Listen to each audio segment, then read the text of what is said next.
You know, as we add more live foods to our diet, there's just so many fun and exciting recipes that we can incorporate into our regular eating plan. And today we're going to do a chopped salad.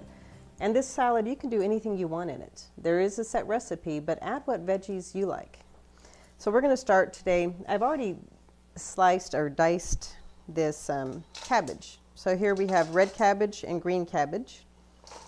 We're going to throw in here, it's a cup of each. We have a cup of shredded carrots. I did not shred these. You could shred your own, but these come from Whole Foods, or organic carrots that are already shredded, and they're just real nice. They hold up well. And this is sprouted mung beans and lentils. Have you ever had those Chinese bean sprouts that are real long and white? That's what these little green ones. These little green beans, they're kind of yellow with the skins gone. That's what these are. These are mung beans. And if you sprout them till they're mature, they'll be the Chinese bean sprouts that you eat in your Chinese food. And these are sprouted, so they're full of nutrients. You just soak them in water and then drain them. And I have a little sprouting lid on top of a canning jar, and I dump it out and let it sit upside down draining for during the day. And then at night I rinse them and turn them upside down again until they start to sprout, which in a cold kitchen, this takes about 3 or 4 days. In a warm kitchen in the summer, it can be done in 2 days or less. So we add these in here. These are beans that are full of protein and vitamins, and since they haven't been cooked, they're just nutrient filled. Anytime you get a sprout, anything that starts to sprout, there's more nutrients in that. That's a life force. So this just adds a lot of vitality to this salad. Then we're going to add a scallion or a green onion. With these, I've already washed them. We're just going to take the top off. And with the green onions, I cut them in half. And this is a really thick one. So I'll go ahead and slice it down the middle. And the greens are kind of thick. Cut off any that don't look real pretty. And then I'll slice them down the middle again. And then I put them together. And one of the tricks to holding a knife the right way and using a knife is to hold it with your last 2 or 3 fingers. Grip the blade with your thumb and forefinger. Just kind of hold it like that. It gives you more control. So you're going to hold it with your last 2 fingers especially. Depends on the kind of knife and how the handle is. But you're going to grip that blade. A lot of people when they cut, they'll do this, and it really wears out your finger. So grip the blade this way, and you keep the point of it down, and then you're going to rock. And as you rock, your knife never comes off the counter or the cutting board. And as you do that, you can go very fast, keep your fingers out of the way.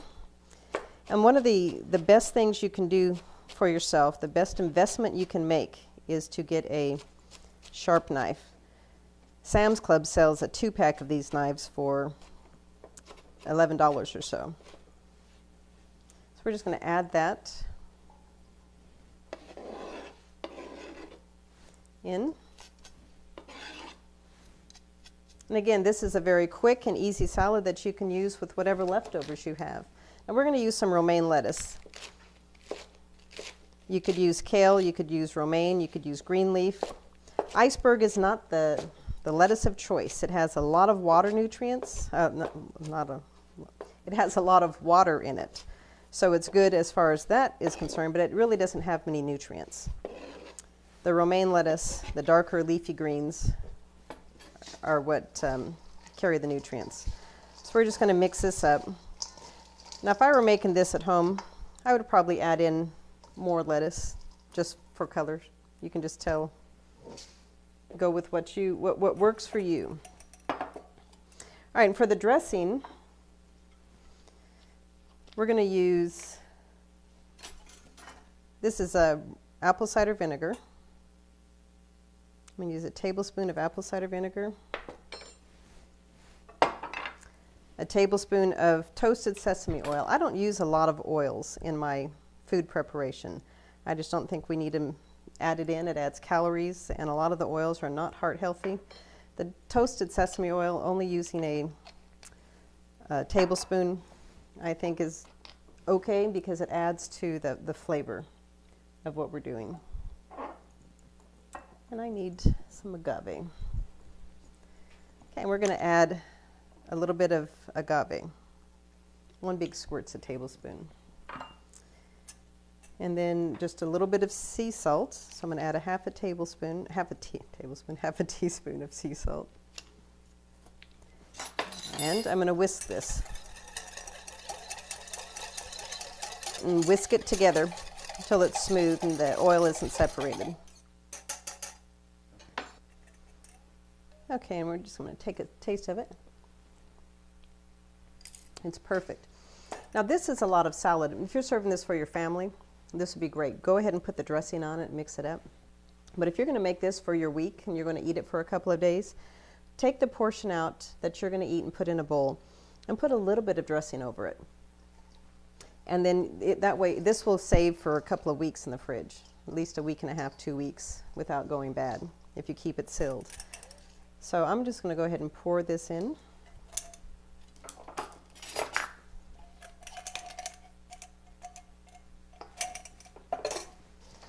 And just mix it up. It has a very light dressing. The dressing is not real heavy. For those of you who are used to having real heavy dressings on your salads, you're going to have to adjust your taste buds a little bit and start to learn to be able to taste the vegetables underneath all that dressing.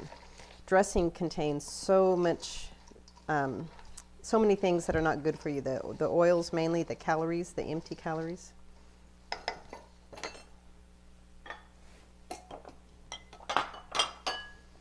Okay, so we're going to serve this up. And this is one of my favorite salads. If you'd like, you can top this with some sliced almonds. I think I'm going to add just a few black sesame seeds just to give it a little offset of color. You can add those into the whole salad if you'd like, or just on top. So there we have a nice salad for lunch.